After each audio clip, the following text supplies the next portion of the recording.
आज के इस वीडियो में हम बात करेंगे ओम्स लॉ पे। ओम्स लॉ का जो सबसे ज़्यादा प्रैक्टिकल फॉर्म है उसी पे हम बात करने वाले हैं आज के इस वीडियो में। इसके और भी फॉर्म्स हैं, लेकिन उन पे बात करने से पहले बहुत सारे ऐसे चीज़ें हैं, ऐसे फिजिकल क्वांटिटीज़ के बारे में हमें पता होना होगा जो कि इस लेवल पे हमें पता नहीं है। तो इसीलिए हम बात करेंगे इसके सबसे प्रैक्टिकल और सबसे आसान फॉर्म में, जो कि हम बड़े आसानी से समझ सकते हैं और जिनके लिए जो फिजिकल क्वांटिटीज़ हैं उनके बारे में हमें पता है। तो शुरू करने से पहले चलिए थोड़ा सा रिवाइज कर लेते हैं कि पिछले वीडियो में जो कि था करंट इलेक्ट्रिसिटी का बेसिक वीडियो, उस पे हमने क्या देखा था। वहाँ पर हमने ये देखा था कि अगर कोई कंडक्टर है, कंडक्टर मतलब कि मान ले मेटेलिक कोई बॉडी जिसमें कि बहुत सारे फ्री इलेक्ट्रॉन्स हैं जिसके कारण उससे करंट फ्लो कर सके। तो एक मेटेलिक बॉडी है, कंडक्टर है, इसे अगर हम बैटरी के साथ जोड़ देते हैं, एक्सटर्नल पावर सोर्स के साथ अगर जोड़ देते हैं, तो फिर होता यह है कि इसके अंदर चूंकि बहुत सारे फ्री इलेक्ट्रॉन्स हैं तो वो मूव करने लगते हैं। कैसे मूव करते हैं? जैसे ही हम बैटरी के साथ इसे जोड़ देते हैं तो इसका ये एंड पॉजिटिव पोटेंशियल में आ जाता है, ये एंड नेगेटिव पोटेंशियल में आ जाता है। ऐसा क्यों? क्योंकि ये बैटरी का पॉजिटिव टर्मिनल है, ये नेगेटिव टर्मिनल है। तो एक पोटेंशियल डिफरेंस हमें यहाँ पर इस कंडक्टर में दिखता है, इसके दो एंड्स में। इसके कारण यहाँ क्रिएट होता है इलेक्ट्रिक फील्ड जो कि पॉजिटिव पोटेंशियल से नेगेटिव पोटेंशियल की तरफ होगा। ऑब्वियस ही बात है, ये हमें पता है।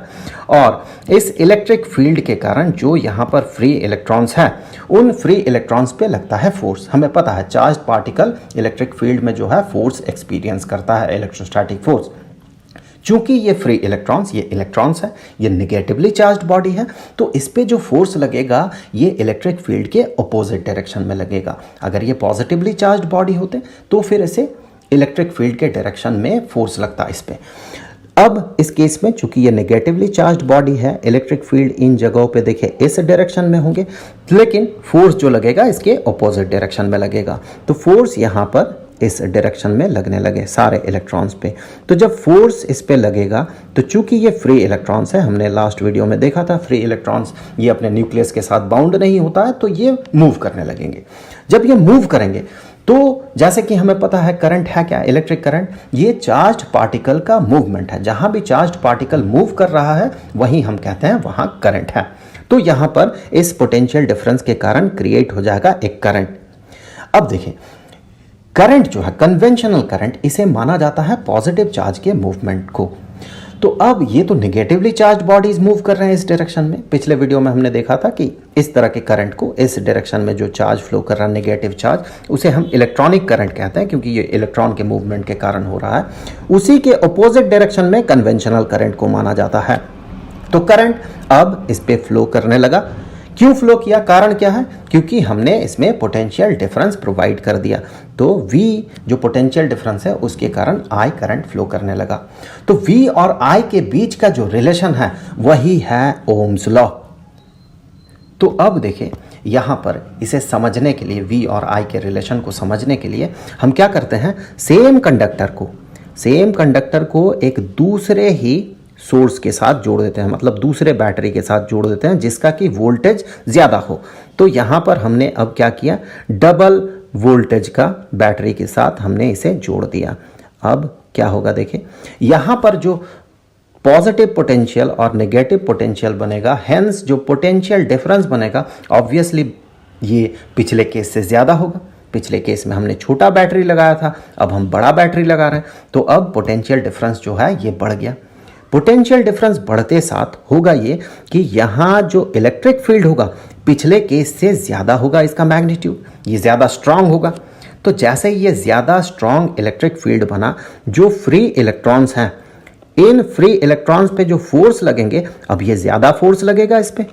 सो ज़्यादा फोर्स लगेगा मतलब ज़्यादा तेज़ी से मूव करने लगेंगे ये फ्री इलेक्ट्रॉन्स। अब आप देखिए क्या होगा, करंट क्या सेम रहेगा या बदल जाएगा? करंट के डेफिनेशन में हमने देखा था, किसी कंडक्टर में अगर करंट की बात करें तो पहले केस में देखिए ये क्या होना चाहिए, किसी भी एक क्रॉस सेक्शन एरिया या क्रॉस सेक्शन आप कंसीडर करें, इस क्रॉस सेक्शन को यूनिट टाइम में जितना चार्ज क्रॉस करेगा वही होगा करंट। उसी तरह से इस केस में भी करंट के लिए हम क्या करेंगे, एक क्रॉस सेक्शन कंसीडर करेंगे, यूनिट टाइम में जितना चार्ज इससे क्रॉस करेगा। क्योंकि यहाँ पर इलेक्ट्रॉन्स जो है, दूसरे केस में इलेक्ट्रॉन्स ज़्यादा तेजी से मूव कर रहा है, तो ऑब्वियस सी बात है यूनिट टाइम में इस क्रॉस सेक्शन को ये ज़्यादा से ज़्यादा चार्ज क्रॉस करेगा। दैट मीन इस केस में करंट जो है ये करंट ज़्यादा होगा। तो इस करंट को अगर हम I2 नाम दे देते हैं और यहाँ वोल्टेज जो है बैटरी का ये V2 है, यहाँ पर इसे I1 और V1 कर देते हैं, तो हम ये पाएंगे कि चूंकि V2 जो है ये V1 से बड़ा है, तो ऑब्वियस सी बात है करंट जो होगा, यहीं से हम कह सकते हैं कि करंट जो होगा, करंट I2, दूसरे केस में जो करंट है करंट I2, ये I1 से बड़ा होगा, ये I1 से बड़ा होगा। तो अब यहाँ से देखें कि वोल्टेज अगर बढ़ाएंगे तो करंट बढ़ रहा है, तो वोल्टेज और करंट के बीच कुछ रिलेशन होना चाहिए। अगर आप और इन डेप्थ देखेंगे तो आप ये पाएंगे कि अगर हम वोल्टेज को डबल कर देते हैं, मान ले कि रिलेशन कुछ ऐसा है, V2 जो है ये V1 का दुगना है, अगर ऐसा होता है तो फिर हम ये पाएंगे कि वोल्टेज डबल करते साथ अंदर जो इलेक्ट्रिक फील्ड है वो डबल हो जाएगा। इलेक्ट्रिक फील्ड डबल हो जाएगा तो जो फ्री इलेक्ट्रॉन्स है वो डबल, जो मूवमेंट है उसका वो डबल हो जाएगा। दैट मीन उसका जो स्पीड है वो डबल हो जाएगा। यहाँ पर आपको लग सकता है कि एक्सीलरेशन जो है वो डबल होगा, लेकिन और भी बहुत सारे मुद्दे हैं, जैसे कि ड्रिफ्ट वेलोसिटी की क्लास में जो हम पढ़ने वाले हैं, तो वहाँ पर जाके ये पता चलेगा कि ये एक्सीलरेटेड नहीं होता है इलेक्ट्रॉन्स, बल्कि ये बार बार एक्सीलरेटेड होता है, रुकता है, एक्सीलरेटेड होता है, रुकता है, इसीलिए उसका एक एवरेज वेलोसिटी हमें दिखता है। तो यहाँ पर क्या होगा कि जैसे ही पोटेंशियल डिफरेंस डबल हो गया वैसे ही इलेक्ट्रिक फील्ड डबल हो जाएगा। इलेक्ट्रिक फील्ड डबल होने के कारण जो वेलोसिटी है, जिसे कि हम ड्रिफ्ट वेलोसिटी कहते हैं, वो ड्रिफ्ट वेलोसिटी डबल हो जाएगा। और वेलोसिटी डबल होने का मतलब है कि करंट जो है वो डबल हो जाएगा। तो इस केस में आप पाएंगे I2 जो है ये बराबर हो जाएगा ट्वाइस ऑफ I1 के। तो आप ये कह सकते हैं कि चूंकि वोल्टेज डबल करने से करंट डबल हो रहा है, सिमिलरली वोल्टेज को ट्रिपल कर दे तो करंट ट्रिपल हो जाएगा। तो फिर आप कह सकते हैं कि वोल्टेज और करंट जो है ये एक दूसरे के साथ प्रोपोर्शनल होंगे। वोल्टेज को डबल कर दे करंट डबल हो जाएगा, वोल्टेज को ट्रिपल कर दे करंट ट्रिपल हो जाएगा। लेकिन इसका भी एक लिमिटेशन है। अगर वोल्टेज को आप 100 गुना या 1000 गुना कर देते हैं तो आप ये एक्सपेक्ट नहीं कर सकते हैं कि करंट भी एग्जैक्टली 100 गुना या 1000 गुना बढ़ेगा या बन जाएगा। ये इसका लिमिटेशन है। लेकिन एक शॉर्ट रेंज के वोल्टेज के लिए आप इस रिलेशन को वैलिड पाएंगे। और भी बहुत सारे लिमिटेशंस हैं, उन लिमिटेशंस पे हम आगे बात करेंगे। पहले ही वीडियो पे बहुत ज़्यादा बात कर लेना सही नहीं है, तो उन सारे टॉपिक्स को हम आगे कवर करेंगे। लेकिन एक शॉर्ट रेंज के लिए, जैसे कि हमने बात की, एक छोटा सा रेंज के लिए आप इस रिलेशन को वैलिड पाएंगे कंडक्टर्स के केस में। अब अगर इस प्रोपोर्शनलिटी साइन को हम इक्वालिटी साइन से सब्सटीट्यूट करेंगे तो हमें क्या मिलेगा? हम कहेंगे कि V इज इक्वल टू, अब हमें एक कांस्टेंट ऑफ प्रोपोर्शनलिटी इंट्रोड्यूस करना होगा, उसे हम R से डिनोट करते हैं, तो ये बन जाएगा V is equal to RI। तो ये है ओम्स लॉ, उसका एक फॉर्म, मोर प्रैक्टिकल फॉर्म। यहाँ पर इस R को हम कहते हैं रेजिस्टेंस। रेजिस्टेंस किसका? रेजिस्टेंस जिस बॉडी से करंट फ्लो कर रहा है उसका, रेजिस्टेंस ऑफ द बॉडी। यहां पर देखिए V पोटेंशियल डिफरेंस जिस बॉडी को प्रोवाइड किया गया और I करंट जिस बॉडी के थ्रू पास कर रहा है, वही बॉडी उसी का रेजिस्टेंस। अब इसका देखिए नाम जो है ये रेजिस्टेंस क्यों पड़ा?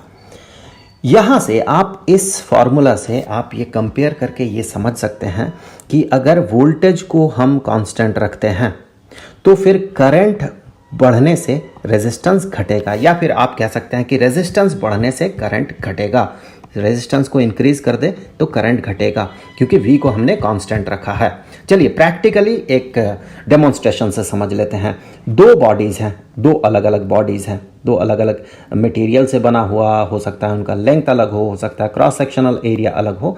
दोनों को हमने सेम बैटरी के साथ जोड़ दिया, सेम वोल्टेज के बैटरी के साथ जोड़ दिया। ये एक बॉडी, ये दूसरा बॉडी।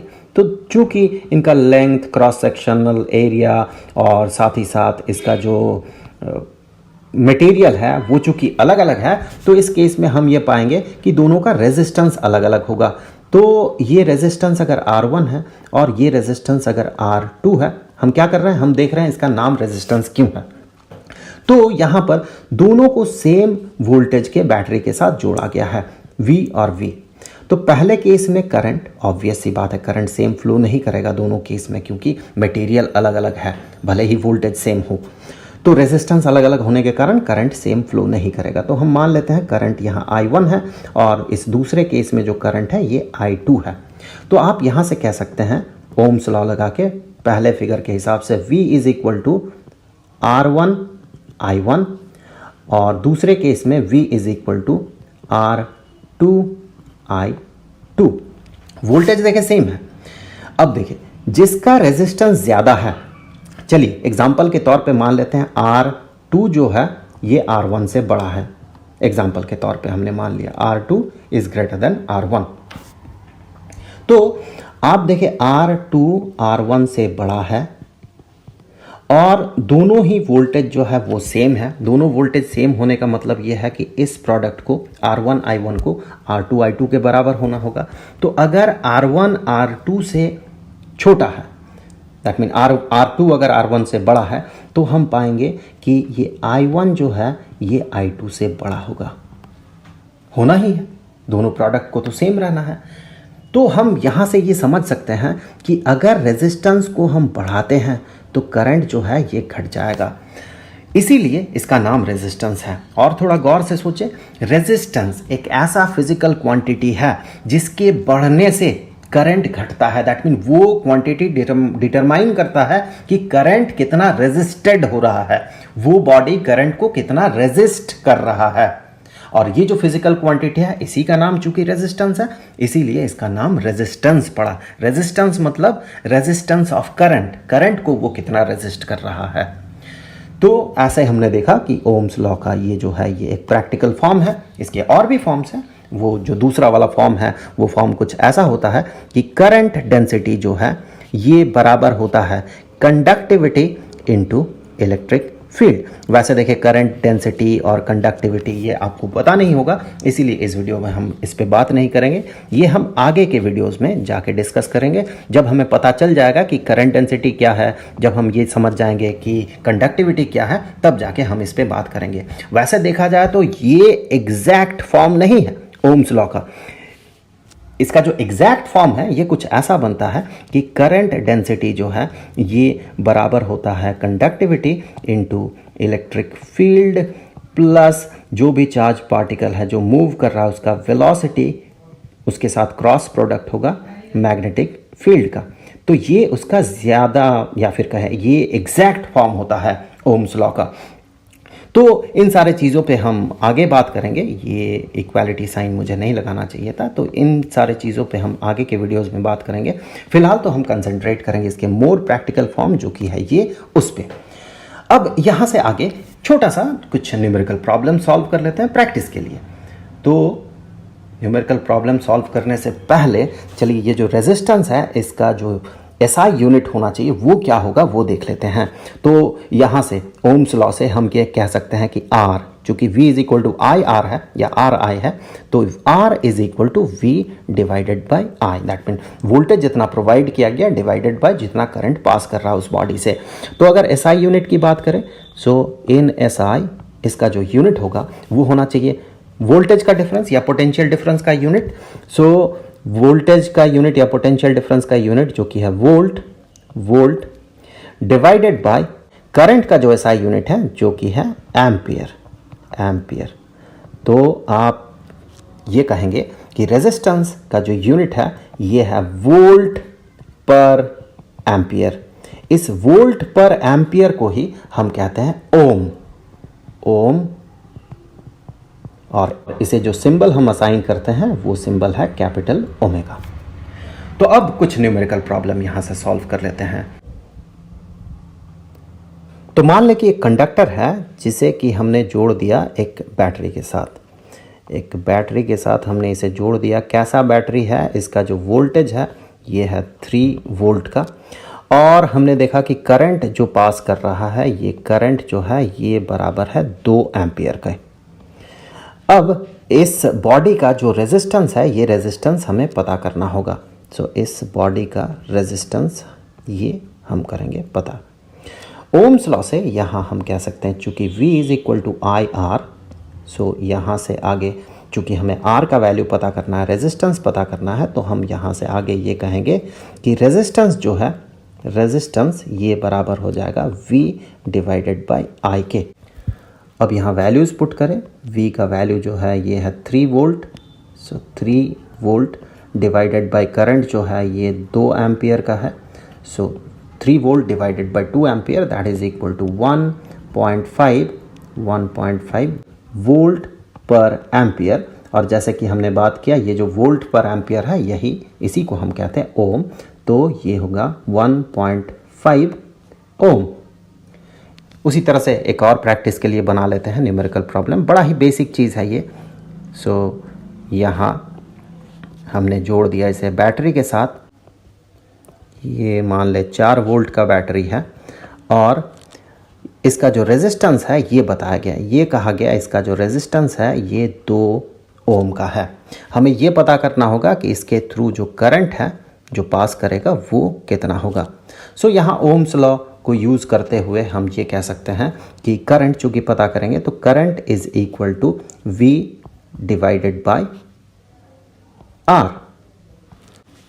वैल्यूज़ पुट करें, V के लिए जो वैल्यू है ये है 4 वोल्ट का और रेजिस्टेंस जो है ये 2 ओम का है, ओम is equal two volt per ampere. सो यहाँ से देखिए वोल्ट और वोल्ट कैंसिल हो जाएगा न्यूमरेटर डिनोमिनेटर से, और डिनोमिनेटर का जो पर एम्पियर है इसे अगर आप न्यूमरेटर में लिखेंगे तो ये बन जाएगा ampere. So 4 divided by 2 is equal to 2 और यूनिट के तौर पे बचा है एम्पियर। सो इतना करंट उस बॉडी से फ्लो करेगा। तो आई होप कि ये वीडियो आपके लिए हेल्पफुल रहा होगा। आगे की वीडियोस में हम और भी तरह तरह के मुद्दों पे बात करेंगे, जैसे resistivity, conductance, conductivity, current density, इन सारी चीज़ों पे। तो मिलेंगे आपसे अगले वीडियो में, तब तक के लिए गुड बाय।